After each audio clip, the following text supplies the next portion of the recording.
Voilà, Chodesh Tov U'Mvorach. Donc le mois de Nissan, c'est un mois de Nissim, comme son nom l'indique. Et on va essayer de voir, Bezrat Hashem, quelques enseignements qui nous accompagnent durant ce mois, Bezrat Hashem. Dans la Gemara, il y a un débat entre les Tanaïm. Est-ce que le monde a été créé en Tishrei ou en Nissan? Et le Harizal explique que Rosh Hashanah, on dit Hayom Harat Olam. N'est-ce pas? Hayom Harat Olam. C'est-à-dire Hayom Harat Olam. Le monde a été créé le jour de Rosh Hashanah. C'est quoi Harat? Harat, c'est-à-dire, c'est la Shon Herayon. Ouais, la Shon Herayon, c'est-à-dire qu'une femme enceinte, c'est une grossesse. Harat Olam. Hayom Nivra Olam. C'est quoi Hayom Harat Olam? Il dit la véritable naissance du monde, c'est Nissan. Le monde physique que l'on a vu est finalement qu'un contexte qui va permettre à cette dimension qu'est le Ham Israël de se développer pour naître le mois de Nissan.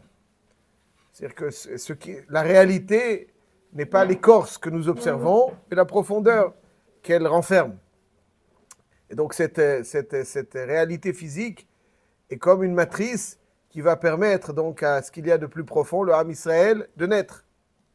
C'est pour ça que le mois du Tishrei, dit le Harizal, c'est le Réchit, c'est les Otiot Réchit, c'est-à-dire c'est le début. Mais Nissan, c'est Nissim, parce que ça indique le Nes qui accompagne toute naissance. Toute naissance est accompagnée d'un Nes. Toute naissance est accompagnée d'un Nes.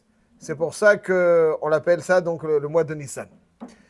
Ceci étant, mes chers amis, on va voir les similitudes qu'il y a entre la naissance du Ham Israël. Juste, il y a la caméra si vous voyez. Voilà, Hazak ou Baruch, Kol Tuv. Merci beaucoup. Et donc, les similitudes entre la naissance et le mois de Nissan.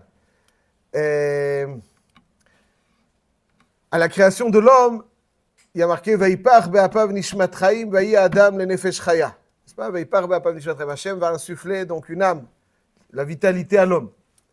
Vayi adam lenefesh chaya. Nous dit le Shem Ishmoel que exactement de la même façon que lors de la création de la dimension physique du monde, Hashem insuffle à l'homme cette vitalité physique. A Chodesh Hazeh Lachem, Rosh Chodashim, c'est la phrase avec laquelle Hashem insuffle au Ham Israël la vitalité qui va les imprégner, cette vitalité qui va spirituellement les imprégner pour leur permettre de naître.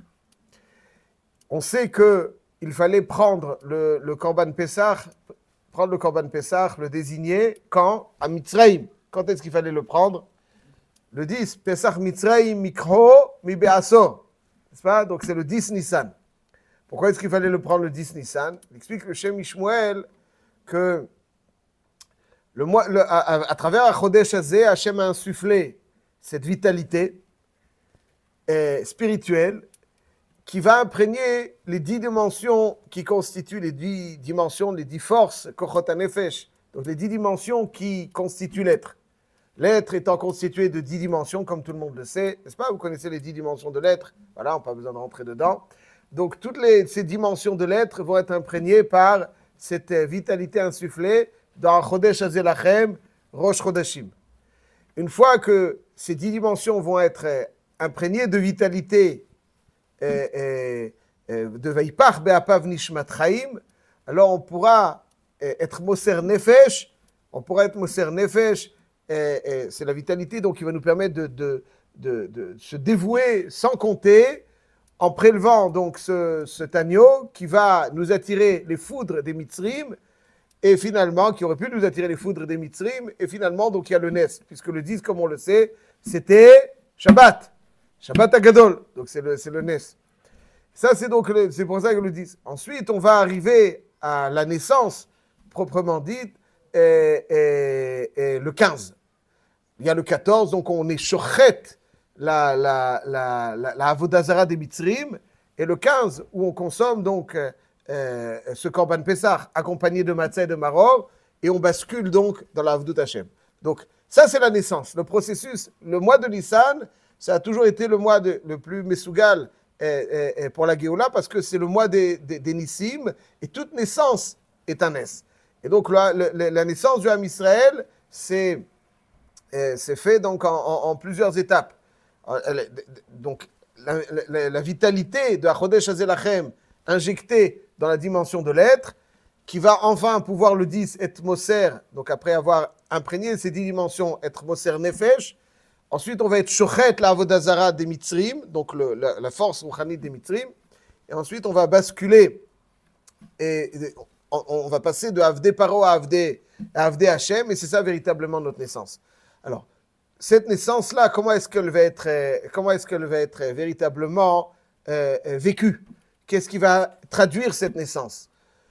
Il est marqué dans le Passouk, Pesach Mitzrayim a quelque chose de singulier, qu'on ne retrouve pas dans les autres Pesachim. On a dit donc que Helachma Anya diachalou avatana be'arad Mitzrayim. Helachma Anya diachalou avatana be'arad Mitzrayim. C'est-à-dire que le soir de Pesach, on montre ce pain de misère qu'on mange, que nos ancêtres ont mangé en Mitzrayim. C'est-à-dire, la pashtout, elle est que en Mitzrayim, nos ancêtres ont mangé la matzah avec le korban Pesach, comme c'est marqué dans le Passouk. Ouais. Alors pourquoi est-ce qu'on nous dit, après la Haggadah, dans la Haggadah, que la matzah, on la mange parce que lo'ispik betsekam shel avotenu lachmitz? On nous dit que c'est parce qu'ils sont sortis précipitamment, ils n'ont pas eu le temps. Même avant de sortir, il y avait déjà la mitzvah de manger la matzah, n'est-ce pas, en Mitzrayim, avec le korban Pesach, ils ont mangé la matzah. Alors pourquoi on nous dit que c'est en raison de la précipitation? Contradiction. Vous êtes d'accord? Ouais. Pourquoi le pain de misère avec la liberté? Parce qu'on va sortir maintenant, ça y est. Ben on dit El-Achmania, voilà. Oui, El-Achmania, d'accord, mais je veux dire, c'est un jour il faut sortir maintenant. En vérité, Paro, lui, il était à la panique. Il dit, lui, il ne savait plus quoi faire avec nous. On aurait pu rester tranquillement à partir du 15, le 16, le 17. Je précise. Le Ham Israël a mangé le Korban Pesach avant Chatzot, n'est-ce pas, en Mitzrayim. Et à ce moment-là, pour l'instant, il n'y a pas eu Makat Bechorot. Et à ce moment-là, Kadosh Baruch Hu leur demande de manger la matzah. Donc la matzah, alors, il faut expliquer, ouais, mais c'est pas encore, et c'est pas du tout le pain uniquement en raison du pain qu'ils ont pas eu le temps de cuire et qui sont sortis précipitamment. Avant, quand ils étaient encore tout à fait entre guillemets tranquilles, le soir de Pessah, il y a une mitzvah de manger la matzah. Et c'est ça qu'on dit, l'achmania diacholo avatana. Après, Rabban Gamliel, Matzazo al-Shuma, al-Shum, shelo yitzpik, betsekam shel avotenu lachmitz, etc. Donc, ils sont sortis précipitamment. Donc, mais la matzah première de Korban Pessah, c'est pas du tout la sortie, c'est avant la sortie. Abraham Lot mangeait les matzot le 14. Pourtant, il n'était rien. Est-ce que c'est une mitzvah tout simplement de manger la matzah? Oui, tout à fait. Ouais, tout à fait. C'est tout simplement une mitzvah, comme vous dites, parce qu'en fait, ça veut dire qu'il y a deux raisons qui génèrent le devoir de manger la matzah, le Pessah. La première raison, c'est parce qu'elle a accompagné en Égypte le Korban Pessah, comme on va tout de suite le voir. Et la deuxième raison, c'est parce que il y a 7 jours où on célèbre la sortie, donc précipitée. Je ne vais pas rentrer maintenant dans exactement qu'est-ce que ça signifie, mais en tout cas, la première raison exige que ce soit Lechem Oni. La deuxième raison exige que ce soit pas Chametz. Donc la première raison, l'achma ania, c'est-à-dire la matzah, on va le voir tout de suite, exige que ce soit un pain qui n'est pas un matzah ashira. C'est un lechem oni, ça veut dire du jus de fruits. Si on prend de la matzah avec du jus de fruits, c'est pas du chametz. Aval, il n'y a pas du jus de fruits ou de l'huile ou je ne sais quoi. C'est la matzah, elle est psoula le soir de Pessah. Ce qu'on dit de lechem oni. Lechem oni, ça c'est ce qui doit accompagner le Korban Pessah. Par contre, la siba, lo ispika betsikam shaotelu lachmitz, c'est écart de ne pas manger du chametz. Il n'y a pas un digne de lechem oni. C'est pour ça qu'on doit manger. Mais on va voir pourquoi donc.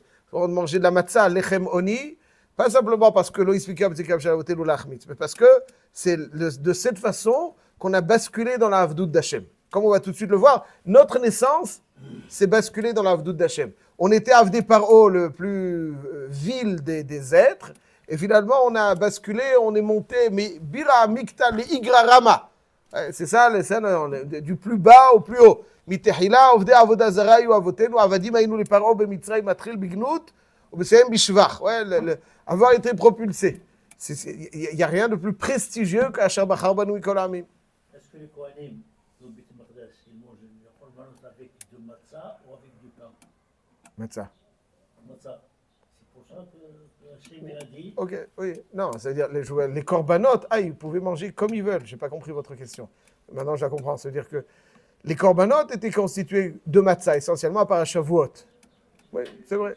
Mais après, on mange le korban, je ne sais pas s'ils mangent comme ils veulent. Aval ici, on dit chiyuv de achilat matzah. Az le yisod est le suivant, mes chers amis, très rapidement. Le yisod est le suivant. Comme on l'a vu, le Pesach Mitzrayim doit être mangé dans certaines conditions.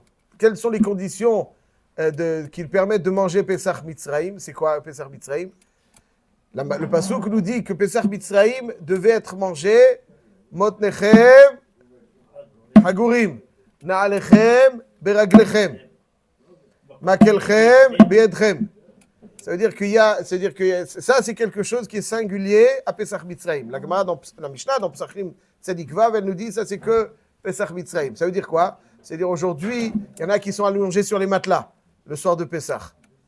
Là-bas, ce n'était pas du tout cette position qu'ils ont adoptée.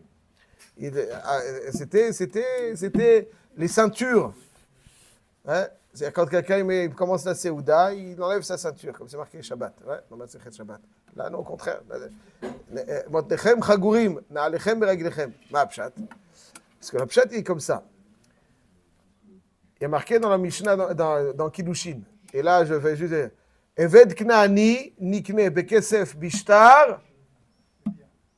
Eved Knaani, nikne bekesef bishtar. Obehazaka. Kesef, on connaît. Shtar, on connaît. C'est quoi Hazaka? Voilà. Hazaka, c'est qu'il fait, il l'habille, il le lave. C'est un maaseh avdout. Il lui apporte les. Ouais, c'est un maaseh avdout. C'est la Hazaka d'un Evet, c'est un maaseh avdout. Or, Pesach s'appelle Avoda.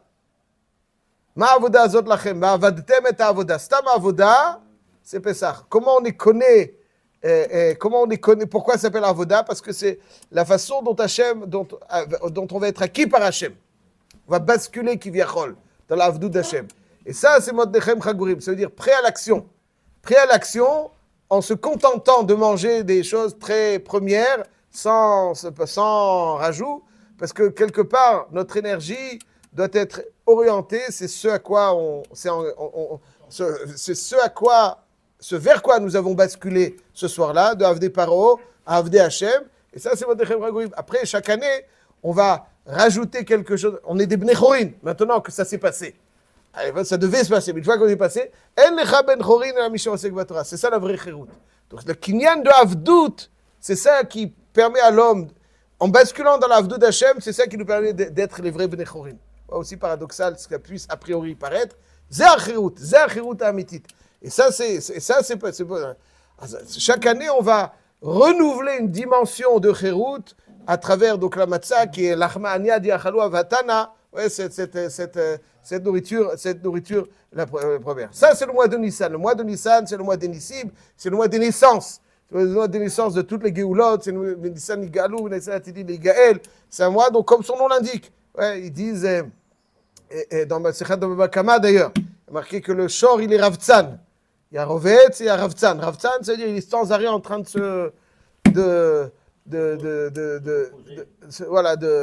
se poser comme ça. Il n'est pas Ravtsan. Nissan, c'est le mois où il y a des Nissim constamment. Alors il va falloir les Bezrat Hashem, les accueillir et les voir au grand jour. C'est parce que c'est notre naissance, c'est l'anniversaire du Ham Israël, l'anniversaire de la naissance du Ham Israël. C'est pour ça que c'est le mois donc, qui accompagne toutes les Géoulotes. Et voilà donc le processus. Ce Rosh Chodesh Nissan, Hashem nous insuffle cette vitalité qui va peu à peu nous imprégner, pour finalement arriver à avoir la capacité donc d'être Moser Nefesh. C'est-à-dire que s'il y a de la vitalité dans toutes nos dimensions, alors on peut les orienter correctement. Ça, c'est le mois de Nissan. Yehi Ratzon, que ce mois de Nissan aille toujours avec toutes les Yeshuot et toutes les Géoulotes qui l'accompagnent. Non. fait. Vous pensez le faire ou pas? On a fait. On a fait. Je demande au rabbin, ce matin, ça va être un peu délicat, mais on a. Non, parce que si on est là.